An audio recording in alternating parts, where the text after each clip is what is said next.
4 जून को लोकसभा चुनाव 2024 के नतीजे आ गए हैं और आपको बताना चाहता हूं कि सबसे ज़्यादा जो सीटें मिली हैं वो भाजपा को मिली है, यानी कि भारतीय जनता पार्टी को मिली है। लेकिन आपको बताना चाहता हूं कि जो भाजपा है ये बहुमत से चूक गई है। तो आज की वीडियो में आपको मैं कंप्लीट इन्फॉर्मेशन देने वाला हूँ लोकसभा चुनाव 2024 के बारे में। फ्रेंड्स, अगर आप ये पूरा वीडियो देख लेते हो, एग्जाम में आपको बहुत ज़्यादा हेल्प मिलने वाली है इस वीडियो से और कंप्लीट इन्फॉर्मेशन आपको मिलने वाली है कम टाइम में लोकसभा चुनाव 2024 के बारे में। तो चलिए हम स्टार्ट कर लेते हैं। क्वेश्चन स्टार्ट करने से पहले फ्रेंड्स मैं आपको थोड़ा सा इंट्रोडक्शन दे देता हूँ लोकसभा चुनाव 2024 के बारे में। मैं आपको बताना चाहता हूँ कि मैं आपको थ्योरी में क्या क्या पढ़ाने वाला हूँ। सबसे पहले तो आपको लोकसभा चुनाव 2024 का जो रिजल्ट आया है उसके बाद जितने भी इंपॉर्टेंट पॉइंट बनते हैं वो आपको मैं करवाने वाला हूँ। ठीक है, जब आपको ये कंप्लीट हो जाएगा उसके बाद आपको मैं ये भी बताऊँगा कि लोकसभा चुनाव के साथ 4 राज्यों में विधानसभा चुनाव भी हुए हैं, वो भी आपको बताने वाला हूँ। 7 फेज़ में लोकसभा चुनाव हुए हैं। उसके बाद निर्वाचन आयोग के बारे में कंप्लीट इन्फॉर्मेशन दूंगा क्योंकि ये आपको जानना बहुत ज़रूरी है। उसके बाद ईवीएम के बारे में बताऊंगा क्योंकि ईवीएम पे ही तो ये चुनाव हुए हैं सारे के सारे। तो ईवीएम के बारे में भी कंप्लीट इन्फॉर्मेशन आपको देने वाला हूँ। और लास्ट में ना फ्रेंड्स हम 50 क्वेश्चंस करेंगे लोकसभा चुनाव 2024 से जुड़े हुए। तो अगर आप ये पूरा वीडियो देख लेते हो आपको बहुत ज़्यादा नॉलेज मिलने वाली है इस वीडियो से। तो चलिए हम शुरू कर लेते हैं। 4 जून को लोकसभा चुनाव 2024 के नतीजे आ गए हैं। 10 साल बाद देश में किसी दल को बहुमत नहीं मिला है। एनडीए को बहुमत मिला है लेकिन भाजपा बहुमत से चूक गई है। बीजेपी एक बार फिर से देश में सबसे बड़ी पार्टी बनी है। उसे चुनाव में 240 सीटें मिली हैं, वहीं कांग्रेस को 99 सीटें पर सिमट गई हैं। उत्तर प्रदेश में समाजवादी पार्टी सबसे बड़ी पार्टी बनी है। ये सबसे बड़ा उलटफेर हुआ है। ठीक है, उत्तर प्रदेश में समाजवादी पार्टी सबसे बड़ी पार्टी बनी है। उसे 37 सीटों पर जीत मिली है। वहीं बीजेपी को 33 सीटों पर जीत मिली है। वहीं कांग्रेस ने भी यूपी में 6 सीटें जीती है। आगे अगर हम समझें, समाजवादी पार्टी के बाद ममता बनर्जी की तृणमूल कांग्रेस यानी कि टीएमसी ने 29 सीटों पर जीत दर्ज कर बड़ी कामयाबी हासिल करी है। टीएमसी ने पश्चिम बंगाल में बीजेपी को बहुत नुकसान पहुंचाया है। मतलब आपको ये पता लगा कि देखो समाजवादी पार्टी ने तो बीजेपी को नुकसान पहुंचाया ही है।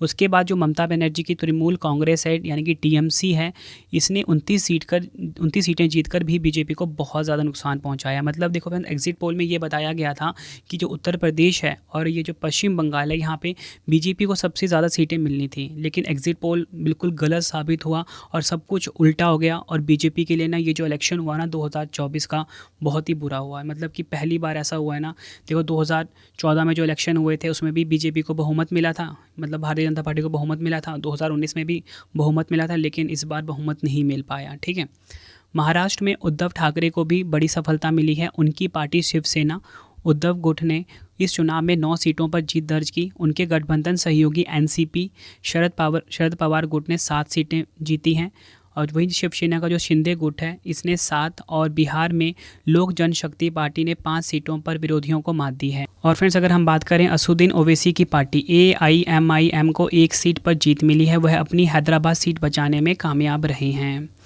आगे अगर हम समझें लोकसभा चुनाव 2024 के बारे में, बीजेपी ने मध्य प्रदेश, दिल्ली, हिमाचल और उत्तराखंड में क्लीन स्वीप किया है। मतलब सारी की सारी सीटें जो हैं इन 4 राज्यों में बीजेपी को मिली हैं।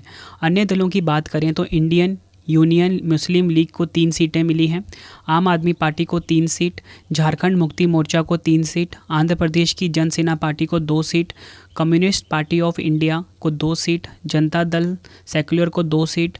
उसके बाद है विदुथलाई चिरुथेगल काची को 2 सीट, भारतीय कम्युनिस्ट पार्टी को 2 सीट, राष्ट्रीय लोकदल को 2 सीट और Jammu and Kashmir national conference को 2 सीट पर जीत मिली है।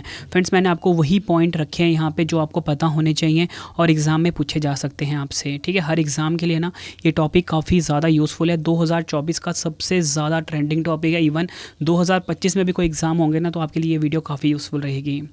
आगे अगर हम समझें लोकसभा चुनाव 2024 के बारे में, तो लोकसभा चुनाव 2024 में सबसे बड़ा झटका बीजेपी को लगा है क्योंकि 2014 और 2019 दोनों ही बार बीजेपी ने अपने बूते बहुमत हासिल कर लिया था। लेकिन इस बार बीजेपी बहुमत के जादुई आंकड़े 272 से दूर रह गई है। प्रधानमंत्री नरेंद्र मोदी लगातार तीसरी बार वाराणसी से चुनाव जीते हैं लेकिन यहाँ पर भी बहुत कुछ अलग देखने को मिला। वो ये कि 2014-2019 की तुलना में 2024 में उनकी जीत सबसे छोटी रही।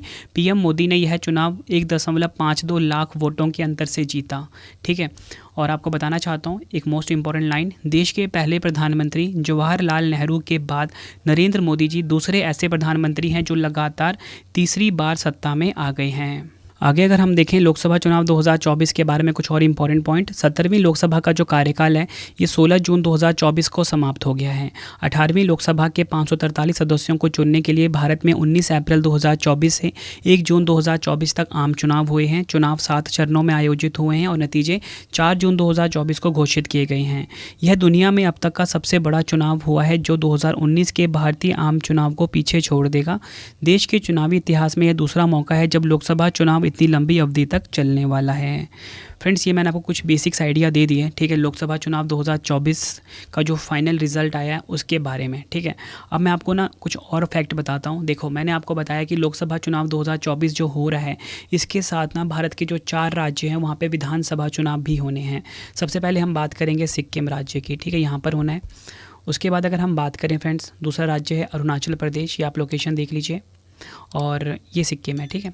तीसरा राज्य है आंध्र प्रदेश, ठीक है, और चौथा राज्य है ओडिशा, ये भी आपको ध्यान रखना, ये ओडिशा राज्य है, और ये है आंध्र प्रदेश। आंध्र प्रदेश की नई राजधानी क्या होगी? विशाखापत्तनम, ये भी आपको ध्यान रखना है। जो चुनाव हो रहे हैं लोकसभा के 7 फेज़ में हुए हैं, ठीक है। पहला फेज़ कब हुआ था? 19 अप्रैल को स्टार्ट हुआ था, 102 सीटों पे वोटिंग हुई थी। दूसरा फेज़ 26 अप्रैल को, और इसी प्रकार जो 7वां फेज़ था ये 1 जून को हुआ है, ठीक है, यानी कि आखिरी फेज़। और नतीजे कब आए हैं? 4 जून को। आगे हम देखते हैं फ्रेंड्स निर्वाचन आयोग के बारे में। देखो फ्रेंड्स, निर्वाचन आयोग जो है सबसे बड़ा संवैधानिक निकाय है, ठीक है, लोकसभा चुनाव को करवाने में, ठीक है, क्योंकि आपको पता है कि भारत में जो भी चुनाव होते हैं वो निर्वाचन आयोग ही करवाता है। तो मैं आपको निर्वाचन आयोग के बारे में बहुत सारी फैक्ट बताने वाला हूँ, ठीक है, छोटा सी इन्फॉर्मेशन होगी निर्वाचन आयोग के बारे में, लेकिन एक एक पॉइंट जो मैं आपको बताऊँगा ना भी एग्ज़ाम के लिए काफ़ी इंपॉर्टेंट होंगे। भारतीय निर्वाचन आयोग, जिसे कि हम ECI बोलते हैं, इलेक्शन कमीशन ऑफ इंडिया भी बोलते हैं, एक संवैधानिक निकाय है जो कि भारतीय लोकतंत्र की एक आधारशिला है। निर्वाचन आयोग का कार्य भारत में स्वतंत्र, निष्पक्ष और पारदर्शी माध्यम से चुनावों को संपन्न कराना होता है। अगर हम बात करें आगे, भारतीय संविधान का अनुच्छेद 324 भारतीय निर्वाचन आयोग के गठन के बारे में निम्नलिखित प्रावधान करता है, ठीक है। ये अनुच्छेद 324 काफ़ी इंपॉर्टेंट है आपके लिए। इसमें मुख्य निर्वाचन आयुक्त और राष्ट्रपति द्वारा समय समय पर तय की गई संख्या में अन्य चुनाव आयुक्त शामिल होंगे, ठीक है। मुख्य निर्वाचन आयुक्त और अन्य निर्वाचन आयुक्त की नियुक्ति राष्ट्रपति द्वारा की जाती है। मतलब आपको यहाँ पे क्या पता लगा कि जो मुख्य निर्वाचन आयुक्त होते हैं और अन्य निर्वाचन आयुक्त होते हैं इनकी नियुक्ति राष्ट्रपति करते हैं। आगे अगर हम देखें, निर्वाचन आयोग अधिनियम 1991 के अनुसार मुख्य निर्वाचन आयुक्त और अन्य निर्वाचन आयुक्त 6 वर्ष की अवधि के लिए या 65 वर्ष की आयु प्राप्त करने तक जो भी पहले हो अपने पद पर बने रहते हैं, ठीक है। इनका आपको पता लग गया है कि इनकी जो कार्यकाल की अवधि होती है वो कितनी होती है? 6 वर्ष होगी या 65 वर्ष की आयु, जो भी पहले हो जाए। निर्वाचन आयोग अधिनियम 1991 के अनुसार मुख्य निर्वाचन आयुक्त और निर्वाचन आयुक्त राष्ट्रपति को पत्र लिखकर किसी भी समय अपने पद से इस्तीफा दे सकते हैं। मतलब अगर जो मुख्य निर्वाचन आयुक्त है या निर्वाचन आयुक्त हैं, अगर इनको अपने पद से इस्तीफा देना है तो वो राष्ट्रपति को संबोधित करके या राष्ट्रपति को पत्र लिखकर अपने पद से इस्तीफा किसी भी टाइम दे सकते हैं। नेक्स्ट अगर हम बात करें, मुख्य चुनाव आयुक्त को उच्चतम न्यायालय के न्यायाधीश के समान ही और उन्हीं आधारों पर हटाया जा सकता है। आगे अगर हम देखें निर्वाचन आयोग के बारे में, निर्वाचन आयोग अधिनियम 1991 के अनुसार मुख्य निर्वाचन आयुक्त और 2 निर्वाचन आयुक्त को समान वेतन, भत्ते और अन्य शर्तें मिलती हैं जो उच्चतम न्यायालय के न्यायाधीश के समान होती हैं।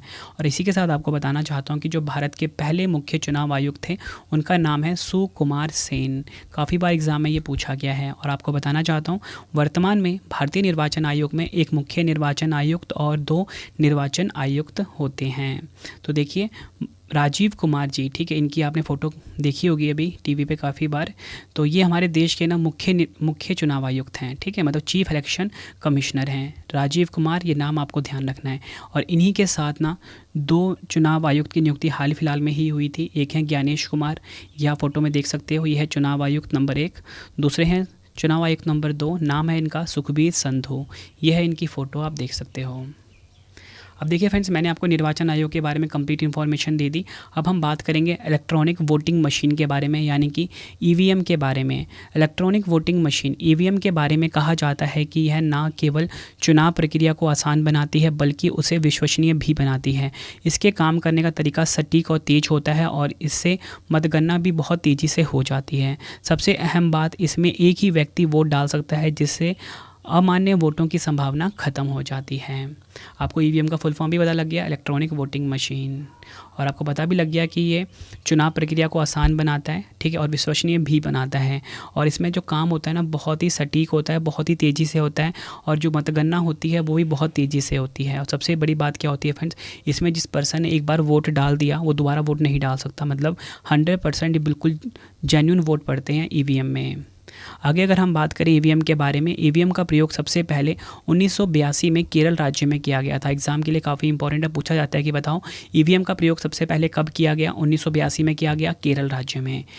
इलेक्ट्रॉनिक वोटिंग मशीन यानी कि ईवीएम का निर्माण भारत इलेक्ट्रॉनिक्स लिमिटेड यानी कि बीईएल बेंगलुरु और electronics corporation of India limited Hyderabad द्वारा संयुक्त रूप से किया जाता है। ये फैक्ट भी आपको ध्यान रखना है कि ईवीएम का निर्माण कौन करता है? भारत इलेक्ट्रॉनिक्स लिमिटेड यानी कि बीईएल बेंगलुरु और electronics corporation of India limited Hyderabad द्वारा संयुक्त रूप से इलेक्ट्रॉनिक वोटिंग मशीन का निर्माण किया जाता है। अगर हम बात करें लोकसभा के बारे में कुछ फैक्ट की, तो बताना चाहता हूँ लोकसभा जो होता है संसद का निचला सदन होता है, लोअर हाउस होता है पार्लियामेंट का।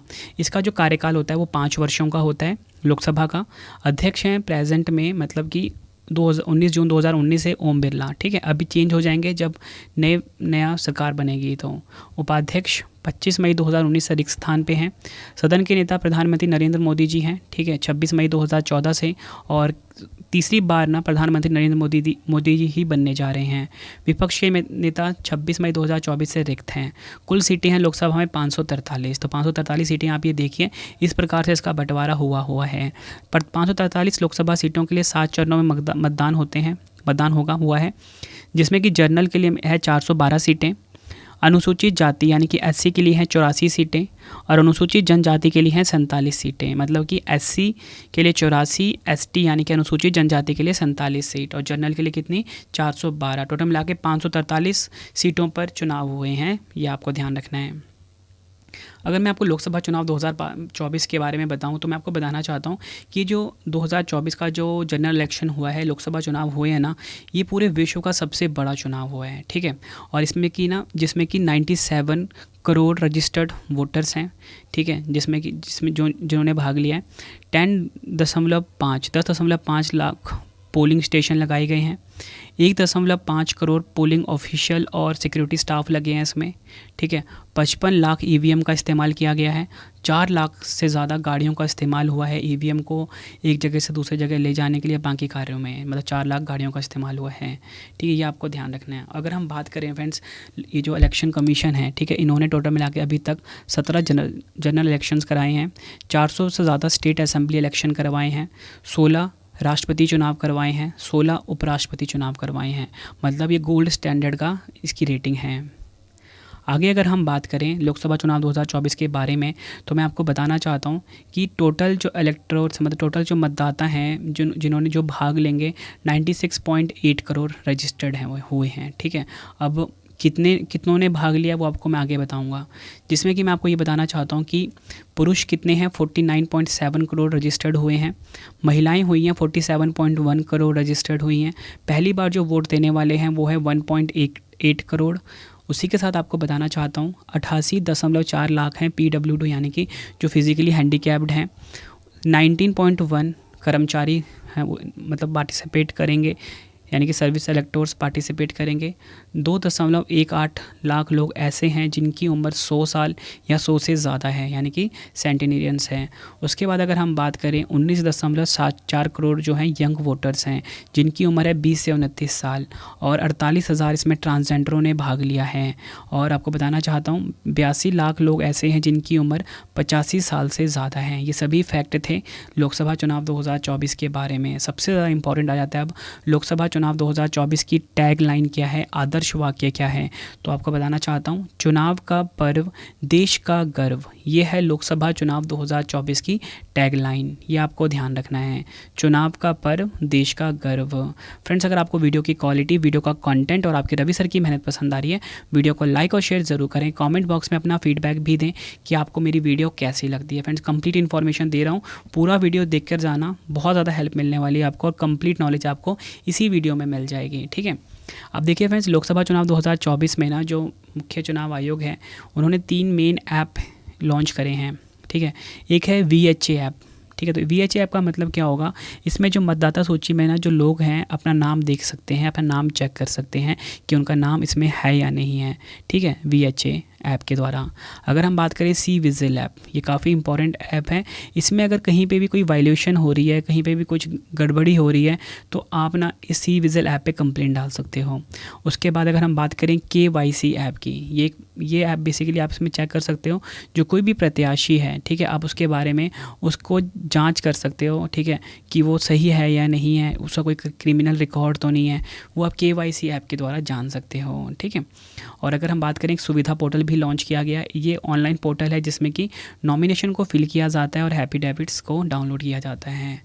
आगे अगर हम बात करें लोकसभा चुनाव 2024 के बारे में, तो आपको बताना चाहता हूँ इसमें 4 चैलेंजेस बताए हैं मुख्य चुनाव आयोग ने, ठीक है, यानी कि चीफ इलेक्शन कमिश्नर ने। वो है 4M, जिसको डेफिनेशन दी गई है 4M से। 4M में जो पहला M है वो है मसल, यानी कि ताकत के दम पर चुनाव में, लोकसभा चुनाव 2024 में धांधली हो सकती है। दूसरा उन्होंने बताया, दूसरा M मनी, यानी कि पैसे के दम पर चुनाव में कुछ गड़बड़ियाँ हो सकती हैं। उसके बाद है तीसरा है मिस इन्फॉर्मेशन, यानी कि गलत जानकारी देकर भी चुनाव में कुछ ना कुछ गड़बड़ी की जा सकती है। उसके बाद है MCC वायलेशन, यानी कि आचार संहिता का वायलेशन करके भी लोकसभा चुनाव में धांधली हो सकती है, ठीक है फ्रेंड्स। ये मैंने आपको कंप्लीट थ्योरी से समझा दिया लोकसभा चुनाव 2024 के बारे में। अब फ्रेंड्स हमारा ना क्वेश्चन स्टार्ट हो जाता है, ठीक है। अगर आपको वीडियो पसंद आई, वीडियो को लाइक और शेयर जरूर करना। और आपको बताना चाहता हूँ इंपॉर्टेंट इन्फॉर्मेशन कि अगर आपको डेली करंट अफेयर्स पढ़ना है, उसके लिए मेरा ना करंट अफेयर क्लास स्टार्ट हो गई है, current affairs by Ravi YouTube channel पर। यहाँ पे आपको मैं डेली के मोस्ट इंपॉर्टेंट 20 क्वेश्चन करवाता हूँ। पहला यूट्यूब का चैनल ऐसा है जहाँ पे आपको सबसे ज़्यादा करंट अफेयर क्वेश्चन पढ़ाए जाते हैं कम टाइम में। आप सभी की डिमांड पर फ्रेंड्स मैं करंट अफेयर क्लास लेकर आ गया हूँ और बहुत ही ज़्यादा स्टूडेंट जुड़ गए हैं इस क्लास से और सभी का बहुत ज़्यादा अच्छा रिस्पॉन्स आ रहा है। वो डेली करंट अफेयर क्लास मुझसे ले रहे हैं, तो ठीक है। तो चलिए अब हम ना MCQ स्टार्ट कर लेते हैं। तो हमारा जो पहला क्वेश्चन है वो ये है, 2024 में कौन सी लोकसभा का चुनाव हुआ है? आंसर हो जाएगा ऑप्शन सी 18वीं। ये आपको ध्यान रखना है। डिटेल में अगर हम समझें, लोकसभा चुनाव 2024 की तारीखों का ऐलान हो गया है। 543 सीटों के लिए चुनाव 7 फेज़ में हुआ है। पहले फेज़ की वोटिंग 19 अप्रैल को और आखिरी फेज़ की वोटिंग 1 जून को हुई है। 4 जून को नतीजे आए हैं। आचार संहिता से लेकर नतीजे तक इसमें 80 दिन लगे हैं। लोकसभा के साथ 4 राज्यों जैसे कि आंध्र प्रदेश हो गया, ओडिशा हो गया, अरुणाचल प्रदेश और सिक्किम में विधानसभा चुनाव भी हुए हैं। और आपको ये पता लग गया कि जो 2024 में लोकसभा चुनाव हुए हैं वो 18वां संस्करण था। अगला क्वेश्चन है, भारत के लोकसभा चुनाव 2024 में कितने करोड़ लोगों ने मतदान देकर विश्व रिकॉर्ड बनाया है? आंसर हो जाता है ऑप्शन ए 64.2 करोड़। डिटेल में अगर हम समझें, भारत ने 2024 के लोकसभा चुनाव में 31.2 करोड़ महिलाओं समेत 64.2 करोड़ मतदाताओं के भाग लेने के साथ विश्व रिकॉर्ड बनाया है। मुख्य चुनाव आयुक्त राजीव कुमार के अनुसार यह संख्या सभी G7 देशों America, Britain, France, Germany, Italy, Japan और कनाडा के मतदाताओं की संख्या का 1.5 गुना है। चुनावी प्रक्रिया में 68,000 से अधिक निगरानी टीमें और 1.5 करोड़ मतदान एवं सुरक्षाकर्मी शामिल थे। अगला क्वेश्चन है हमारा, लोकसभा चुनाव लड़ने के लिए न्यूनतम आयु की आवश्यकता क्या होती है? राइट आंसर हो जाता है इस क्वेश्चन का ऑप्शन डी 25 वर्ष। ये आपको ध्यान रखना है। नेक्स्ट है हमारा क्वेश्चन, वर्ष 1952 में भारत के पहले लोकसभा चुनाव में कितने राष्ट्रीय दलों ने चुनाव में भाग लिया था? राइट आंसर हो जाएगा ऑप्शन बी 14।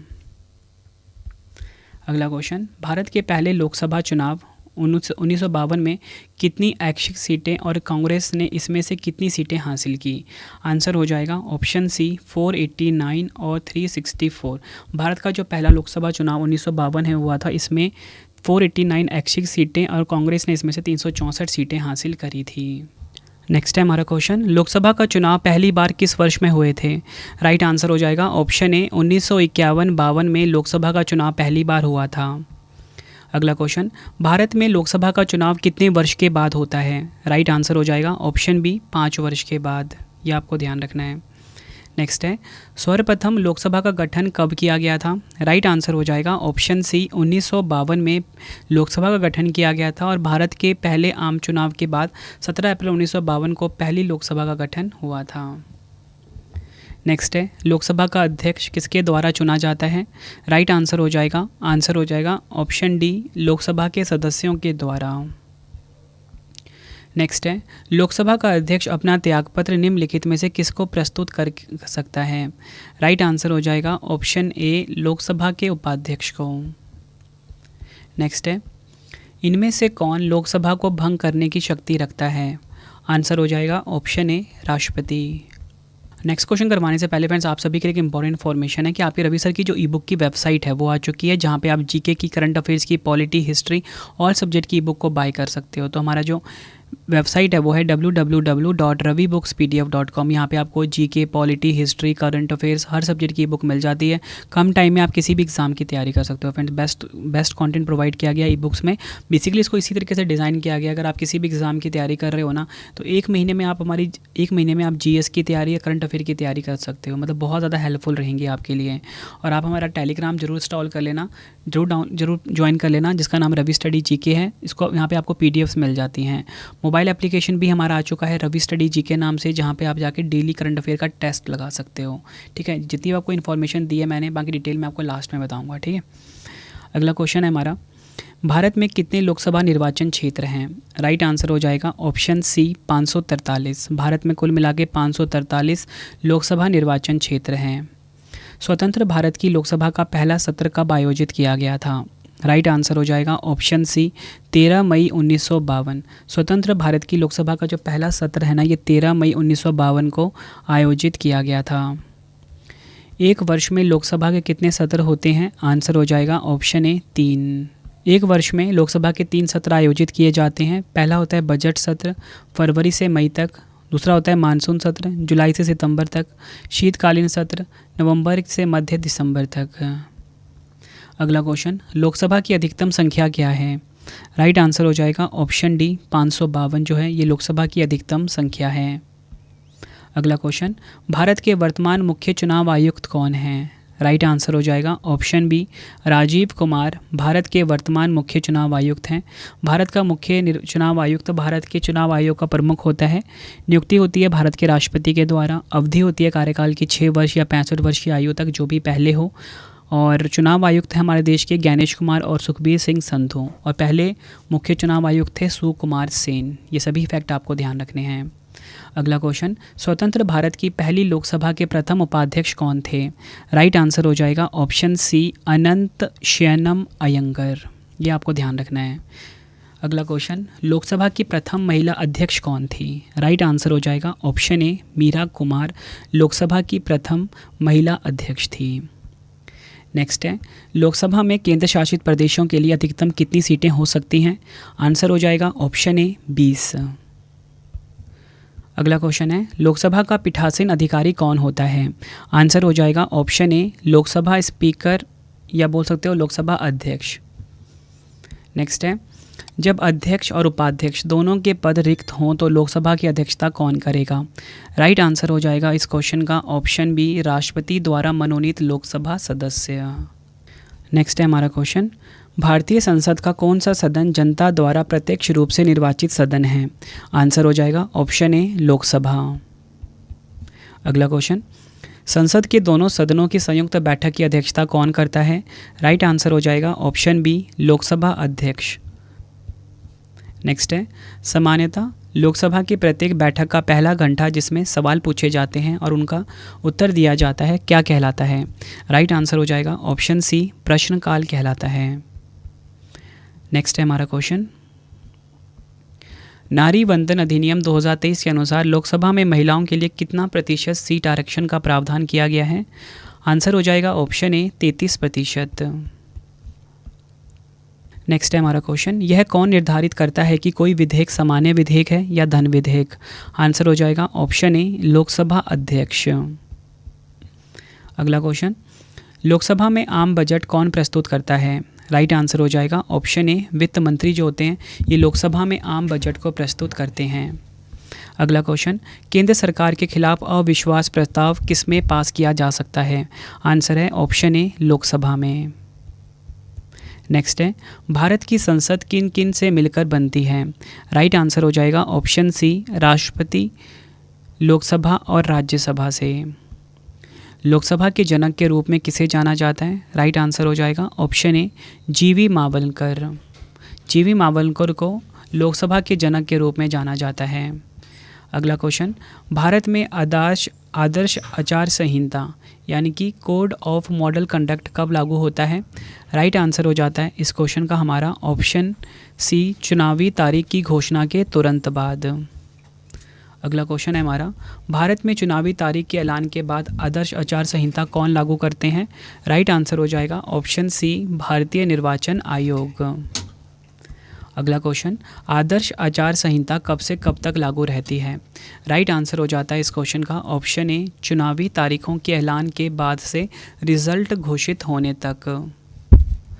अगला क्वेश्चन है, भारत में वर्तमान में राष्ट्रपति लोकसभा में कितने एंग्लो इंडियन को मनोनीत कर सकता है? आंसर हो जाएगा ऑप्शन डी, एक भी नहीं। अगला क्वेश्चन, भारतीय संविधान के किस अनुच्छेद में लोकसभा के गठन का प्रावधान किया गया है? राइट आंसर हो जाता है इस क्वेश्चन का ऑप्शन ए, अनुच्छेद 81। अगला क्वेश्चन, मूल संविधान में लोकसभा के सदस्यों की संख्या कितनी निर्धारित की गई है? राइट आंसर हो जाएगा ऑप्शन ए, 500। नेक्स्ट है हमारा क्वेश्चन, लोकसभा में राष्ट्रपति द्वारा एंग्लो इंडियन के नॉमिनेशन को किस संवैधानिक संशोधन द्वारा समाप्त कर दिया गया था? राइट आंसर हो जाएगा ऑप्शन ए, 104वां संशोधन अधिनियम 2019। नेक्स्ट है हमारा क्वेश्चन, क्षेत्रफल की दृष्टि से देश का सबसे छोटा लोकसभा निर्वाचन क्षेत्र कौन सा है? राइट आंसर हो जाएगा ऑप्शन बी, चांदनी चौक। अगला क्वेश्चन, लोकसभा में किसी भी कार्य को करने के लिए गणपूर्ति हेतु सदस्यों की न्यूनतम आवश्यक संख्या कितनी है?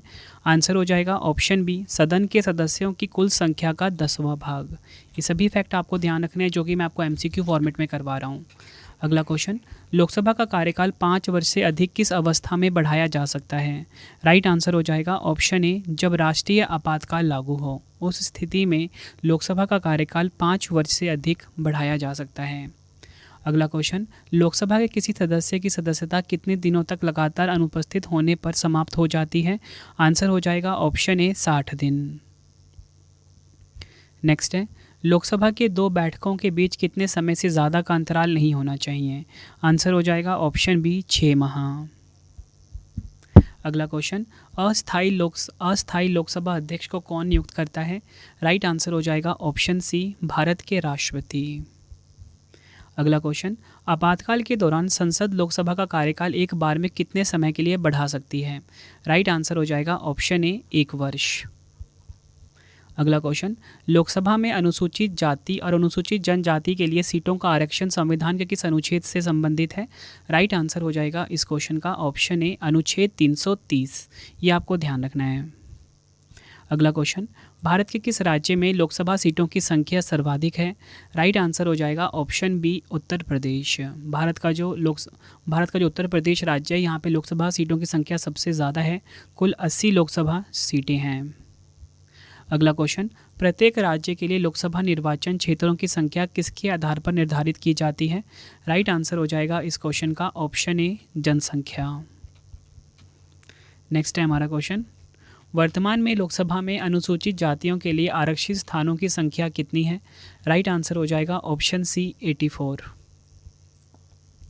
अगला क्वेश्चन, लोकसभा सदस्य अपना त्यागपत्र किसको देते हैं? राइट आंसर हो जाएगा ऑप्शन ए, लोकसभा में अध्यक्ष को। नेक्स्ट है, राष्ट्रपति लोकसभा को कार्यकाल पूरा करने से पहले किसकी सलाह पर भंग कर सकता है? राइट आंसर हो जाएगा ऑप्शन बी, प्रधानमंत्री की सलाह पर। भारत के खिलाफ अविश्वास प्रस्ताव पेश किया जा सकता है? राइट आंसर हो जाएगा ऑप्शन सी, उपयुक्त दोनों, राज्यसभा और लोकसभा। ये आपको ध्यान रखना है। नेक्स्ट है, लोकसभा के निर्वाचन के लिए नामांकन पत्र किसके द्वारा दाखिल किया जा सकता है? और ये हमारा आखिरी क्वेश्चन है। राइट आंसर हो जाएगा ऑप्शन सी, भारत के किसी नागरिक द्वारा जिनका नाम किसी निर्वाचन क्षेत्र की मतदाता सूची में है। फ्रेंड्स, ये आपको मैंने मोस्ट इंपॉर्टेंट 53 क्वेश्चन करवाए। ठीक है, अब आपके लिए 2 क्वेश्चन का टेस्ट है जिसका आंसर आप सभी ने कमेंट बॉक्स में देना है। तो पहला क्वेश्चन है, 2024 में कौन सी लोकसभा का चुनाव है? 4 ऑप्शन है आपके पास। दूसरा है, लोकसभा चुनाव लड़ने के लिए न्यूनतम आयु की आवश्यकता क्या है? दोनों क्वेश्चन का आंसर आपने कमेंट बॉक्स में देना है। वीडियो कैसी लगी है आपने अपना फीडबैक भी ज़रूर देना है। उम्मीद करता हूँ फ्रेंड्स आपको वीडियो की क्वालिटी, वीडियो का कंटेंट और आपकी रवि सर की मेहनत पसंद आई होगी। वीडियो अगर आपको पसंद आई है वीडियो को लाइक और शेयर जरूर करें। Current affairs by Ravi channel को जरूर सब्सक्राइब कर लें यहाँ पे डेली करंट अफेयर्स पढ़ने के लिए, ठीक है। सुबह 6 बजे क्लास आती है, ठीक है। यहाँ पे आपको डेली करंट अफेयर्स की क्लास मिलती है, बेस्ट कंटेंट प्रोवाइड किया जाता है PDF के साथ, साथ में ही टेस्ट भी लिया जाता है। तो एक बार आप क्लास लेके देखिए, आपको फ़र्क दिख जाएगा, ठीक है। हमारी ई बुक की वेबसाइट है www.ravibooks.pdf.com। यहाँ पे आपको हमारी ऑल सब्जेक्ट की बुक मिल जाती है, current affairs, GK, polity, history. कम टाइम में आप किसी भी एग्ज़ाम की तैयारी कर सकते हो हमारी ई बुक के द्वारा। बेस्ट कंटेंट रखा गया आप सभी के लिए, ठीक है। मतलब अगर आप अगर आपका कोई भी एग्ज़ाम है आने वाले कुछ ही दिनों में, तो हमारी जो GS और जो हमारी करंट अफेयर्स की ई बुक इस तरीके से डिज़ाइन की गई है कि आप 1 महीने के अंदर पूरा करंट अफेयर्स और GS तैयार कर सकते हो, कई बार रिवीजन करके, ठीक है। टेलीग्राम जरूर ज्वाइन कर लेना। टेलीग्राम है मेरा रवि स्टडी GK नाम से। यहाँ पे आपको वीडियो की नोटिफिकेशन, PDFs मिल जाती हैं डेली बेसिस पे। Mobile application Ravi study GK को भी ज़रूर इंस्टॉल कर लेना, ठीक है। रवि स्टडी GK नाम से है, प्ले स्टोर पे अवेलेबल है, तो इसे भी आप जरूर इंस्टॉल कर लेना। यहाँ पे जो आपको मैं डेली करंट अफेयर्स के 20 क्वेश्चन करवाता हूँ ना, उसका टेस्ट लेता हूँ, ठीक है। फ्री टेस्ट में जाके आप टेस्ट लगा सकते हो। तो मोबाइल एप्लीकेशन ज़रूर इंस्टॉल कर लीजिए आप, रवि स्टडी GK नाम से। वीडियो कैसी लगी है आपने कॉमेंट बॉक्स में ज़रूर बताना। तो चलिए फ्रेंड्स, अब हम मिलते हैं नेक्स्ट वीडियो में। Thank you and wish you all the best.